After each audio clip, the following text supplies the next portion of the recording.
불순종 때문에 하나님께서 약속하신 것들을 못 받아보신 적 계십니까? 불순종을 해서. 저는 있습니다. 저는 대학교 때부터 미국으로의 유학을 꿈꿨고요. 그래서 미국으로 빨리 유학 오려고 대학교 1학년을 마치자마자 군대도 갔다 왔습니다.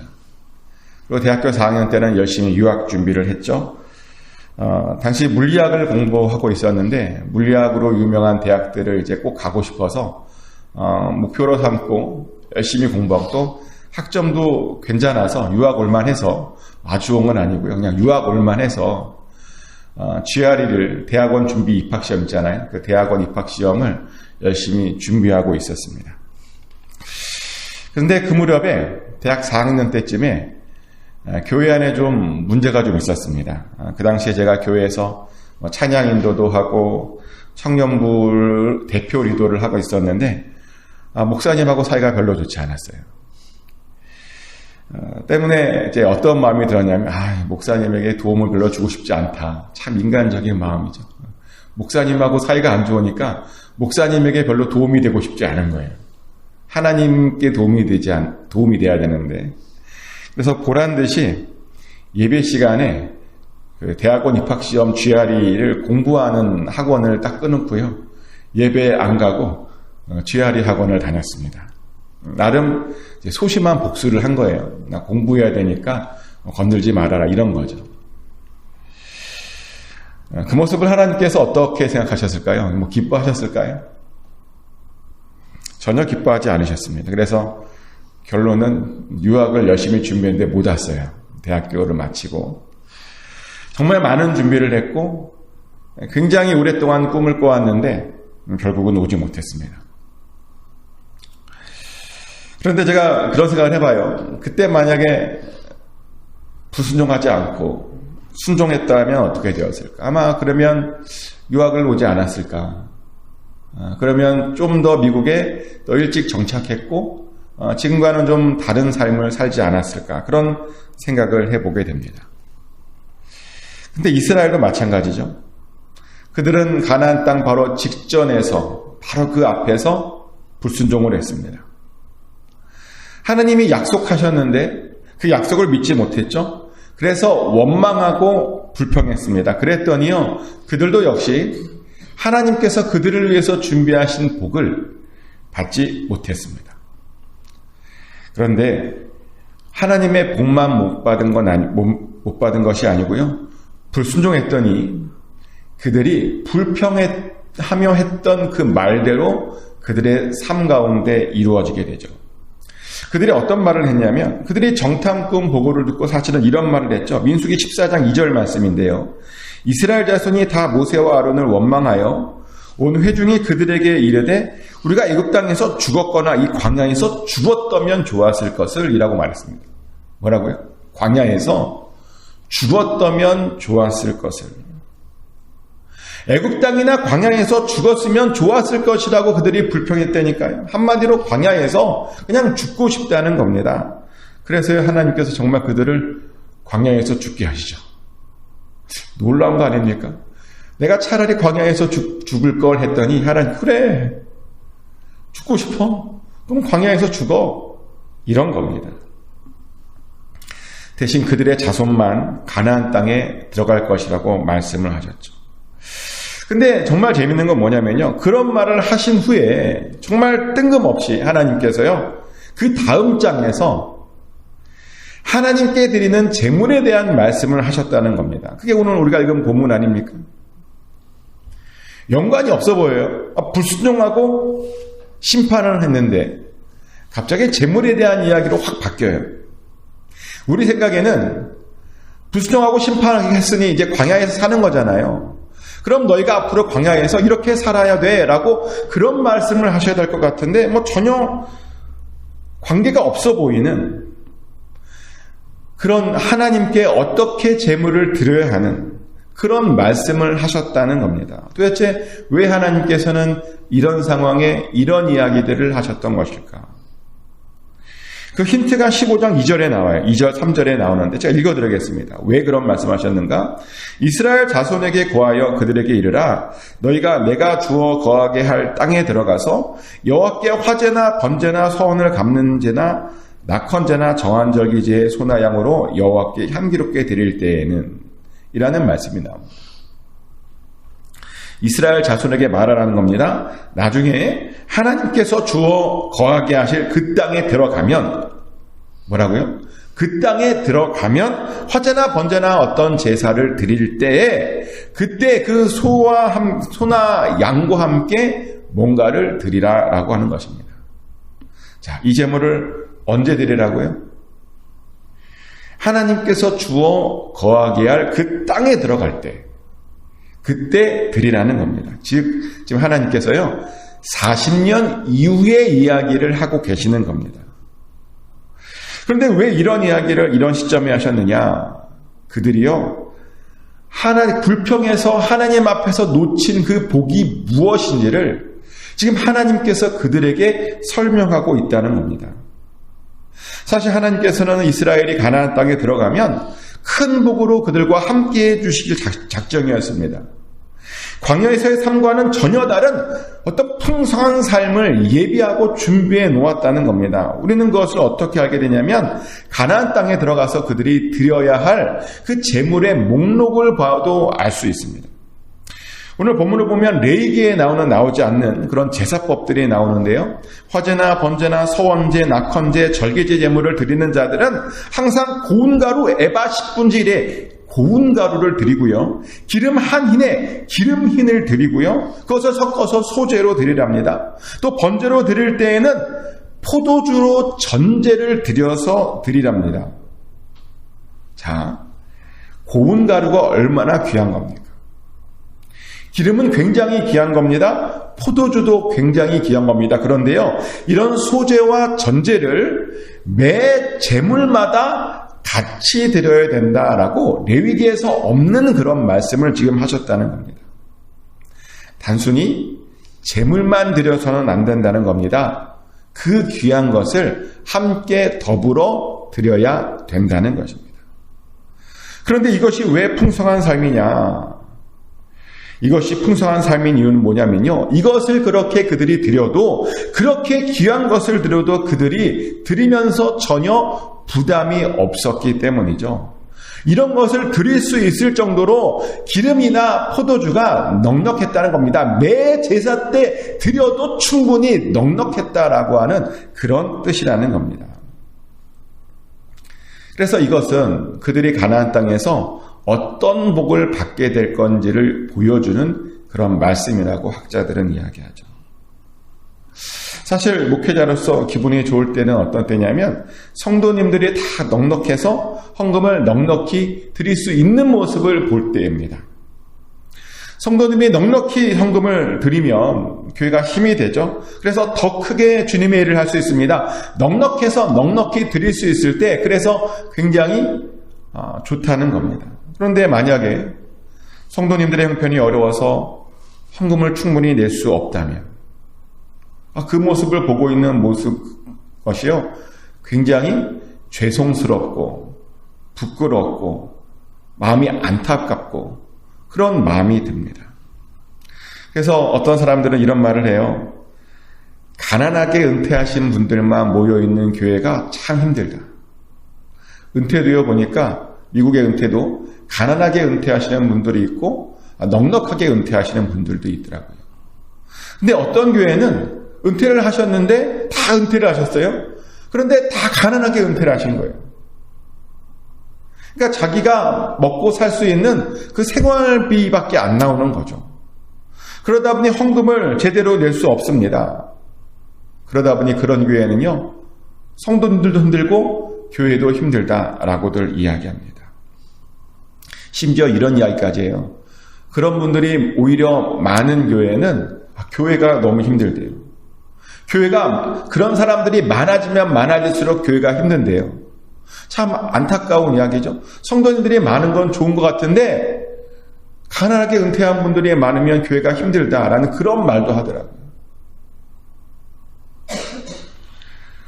그런데 제가 목회를 하면서 어떤 걸 발견했냐면 하나님께서 교회에 힘을 주시고 교회를 크게 사용하실 때는 일단 그 성도님들부터 넉넉하게 만드시더라고요.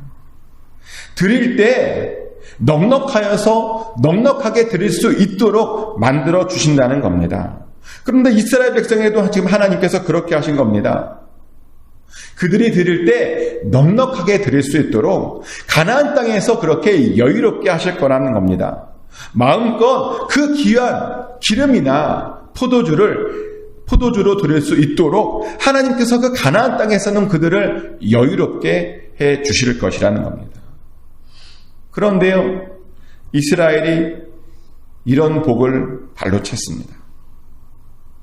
믿음이 없다 보니 불순종해서 가나안 땅에 들어가지 못하고 이런 복을 발로 찼다는 겁니다.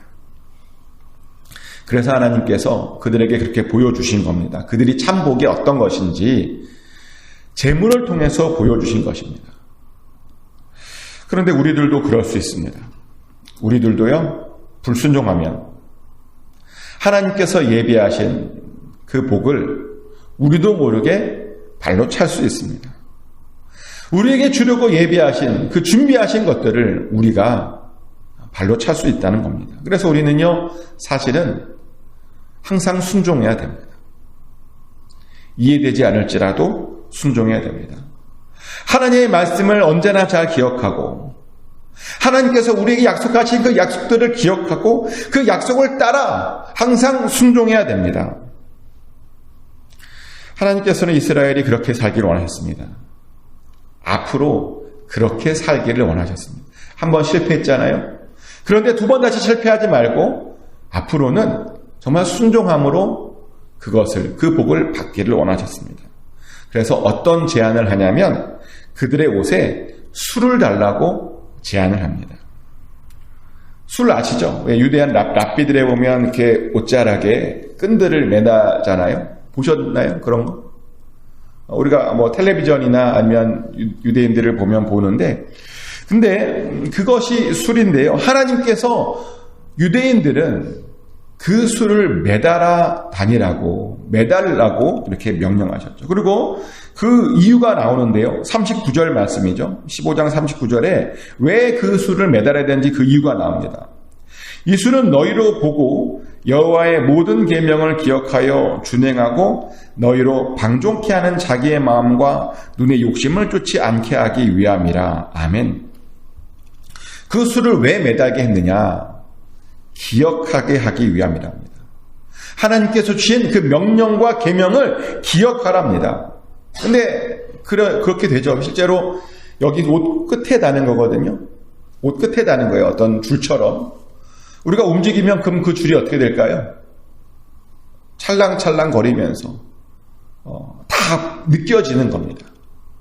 그런데 그렇게 느낄 때마다 하나님께서 우리에게 그것을 기억하라는 겁니다. 그게 흔들릴 때마다 하나님께서 우리에게 주신 그 명령과 계명과 약속들을 기억하라는 겁니다. 기억해서요, 그 방종하는 자신의 마음을 다시 좀 추스리라는 겁니다. 그 흔들리는 술을 통해서 눈의 욕심을 제어하라는 겁니다. 자신의 마음을, 눈의 욕심을 그 술을 통해서 잘 절제하라는 겁니다. 그런데 왜 하나님께서 이렇게 특별히 명령하셨는가? 하나님께서 보니까 그들이 왜 불평했는가 봤더니 그들이 약속을 잊어버렸고 계명을 잊어버렸기 때문이었습니다. 하나님의 말씀을 잃어버렸습니다. 그러다 보니 그들이 방종하게 된 겁니다. 자신의 마음을 그들이 다스리지 못했다는 겁니다. 그래서요, 두 번 다시 그런 일이 없게 하려고 술을 매달아 자신들의 마음을 지키게 했던 것입니다. 효과가 있었을까요? 그 술을 보면서 하나님의 약속을 기억하는 것. 효과가 있었을까요? 효과가 있겠죠. 흔들릴 때마다 하나님의 말씀을 기억했으니까요. 효과가 있었습니다. 정말 그들은 하나님의 말씀을 잘 기억했습니다. 흔들리는 그 술을 볼 때마다 하나님의 말씀과 언약들을 다시 한번 새겼습니다. 눈의 욕심을 제어하기 위해서 부단히 노력했습니다. 근데 안타까운 게 뭐냐면 이게 익숙해지니까요 변질이 돼요. 아무리 좋은 것도 익숙해지면 도움이 안 되더라고요. 실제로 나중에 보면 이 술이 변질돼서 어떻게 쓰였냐면 자기의 마음을 다스리고 눈의 욕심을 제어하는 것으로 써야 되는데 자신의 믿음이 얼마나 대단한지를 다른 사람들에게 보여주는, 자랑하는 그런 도구로 쓰이게 되더라는 것이죠. 하나님의 원래 의도와 전혀 다르게 나 이 정도로 믿음 있어? 나 이 정도로 말씀을 좋아해? 라고 하는 그런 보여주는 도구가 되었다는 겁니다. 그래서 예수님께서 그것을 가지고 지적을 하세요. 나중에 보면 마태복음 5장 5절 말씀인데요. 예수님께서 이렇게 말씀하십니다. 그들의 모든 행위를 사람에게 보이고자 하나니 곧 그 경문띠를 넓게 하며 옷수를 길게 하고. 좀 예수님께서 바리새인들을 비판하는 건데요. 그 바리새인들의 모습이 어떠냐? 경문띠, 이마에 붙이는 띠가 있거든요. 그것을 넓게 하고 옷수를 길게 하고 나는 이렇게 율법을 잘 지키는 사람이야 라고 자랑하면서 다녔던 사람들이 바리새인이라는 겁니다. 명령을 기억하라고 주신 것이 외식의 도구가 되었다는 겁니다. 의미를 잃어버렸더니요. 그것이 나중에 그들의 믿음의 걸림돌이 되었다는 겁니다. 여기서도 우리에게 중요한 메시지를 하나 주는데요. 뭐냐면 아무리 좋은 것도 우리가 의미를 잃어버리면 좋은 것이 되지 못한다는 겁니다. 그래서 우리는 항상 잘 기억해야 됩니다. 원래 의미, 원래 의도, 그런 것들을 잘 기억해야 되는 것입니다. 왜 우리에게 이것을 주었는지 그 이유를요, 우리가 반드시 잘 기억해야 됩니다. 사실 우리가요, 정말 기억해야 돼요. 우리가 기억해야 될 것들이 많아요. 신앙생활하면서 중요한 것들이 많습니다. 예를 들어서 저는 우리가 사순절도 그 의미와 뜻을 잘 기억해야 된다고 저는 생각합니다. 엊그저께가 사순절이 시작했죠? 지금 우리는 사순절 기간을 보내고 있는 중입니다. 근데 많은 사람들이 이 사순절의 의미를 잘 알지 못합니다. 그러다 보니까 형식만 지키든지 아니면 전혀 지키지 않는 사람들이 많죠. 심지어 저는 사순절을 비판하는 사람들도 봤습니다. 그런데 우리 믿음의 선배들은요, 이 사순절을 지킴으로 그들의 믿음을 굉장히 성장시켰습니다. 사순절을 지킴으로 예수 그리스도의 고난을 묵상하며 그 고난을 따라가며 그들의 믿음을 더욱더 굳건하게 만들었다는 겁니다. 그래서 어떤 사람은 사순절만 제대로 알아도 우리의 믿음이 견고해진다. 우리가 제대로 된 신앙생활을 할 수 있다라고 말하기까지 합니다. 그런데 많은 사람들이 사순절의 의미를 잘 모릅니다. 알아볼 생각도 안 합니다. 그냥 낡은 전통이라고 생각합니다. 그러다 보니 의미를 퇴색시켜 버리고 있습니다. 그런데 사순절은 굉장히 중요한 겁니다. 우리 기독교의 가장 중요한 절기가 뭐죠? 성탄절 그러면 안 됩니다. 성탄절은 가장 중요한 절기가 아닙니다. 우리 기독교의 가장 중요한 절기는 부활절입니다. 사순절은 그 부활절을 준비하는 기간입니다. 그래서 우리가 부활절을 준비하면서 예수 그리스도를 더 만날 수 있다는 것이죠. 의미를 기억해야 될 것이 이렇게 많습니다. 저는 사순절 말고도 우리가 십자가의 의미도 다시 한번 좀 기억해야 된다고 생각합니다. 많은 사람들이요, 이 십자가의 의미를 잘 몰라요. 하나님께서 우리에게 십자가를 주셨잖아요. 근데 이 십자가를 그냥 기적의 도구로, 드라큘라를 쫓아내는 도구로, 귀신을 쫓아내는 도구로만 쓰고 있는 것을 많이 봐요. 부적처럼. 십자가는 부적이 아닙니다. 드라큘라를 쫓아내는 그런 도구가 아닙니다. 십자가는 하나님께서 우리를 얼마나 사랑하셨는지를 보여주는 것이고, 그렇게 사랑하신 하나님께서 우리를 위해서 어떤 희생을 보여주는지, 그 사랑과 희생과 은혜가 있는 그것을 상징하는 도구입니다. 그것이 바로 십자가의 본질이죠. 근데 의미를 모르면 십자가도 우상이 될 수 있습니다. 실제로 많은 사람들이 십자가를 우상처럼 섬깁니다.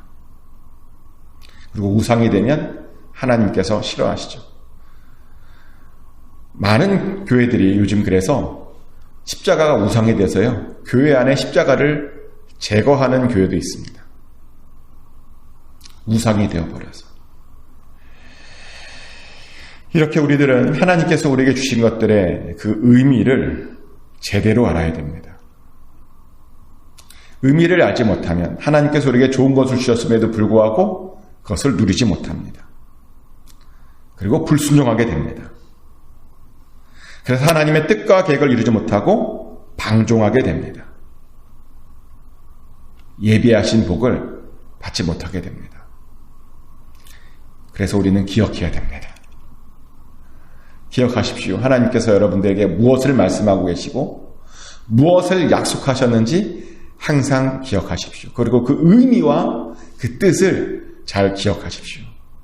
그래서 주님께서 주시는 것들을 순종함으로 잘 받아 누리셔서 항상 넉넉하고 풍성할 수 있기를 예수 그리스도 이름으로 축복합니다. 하나님 크신 사랑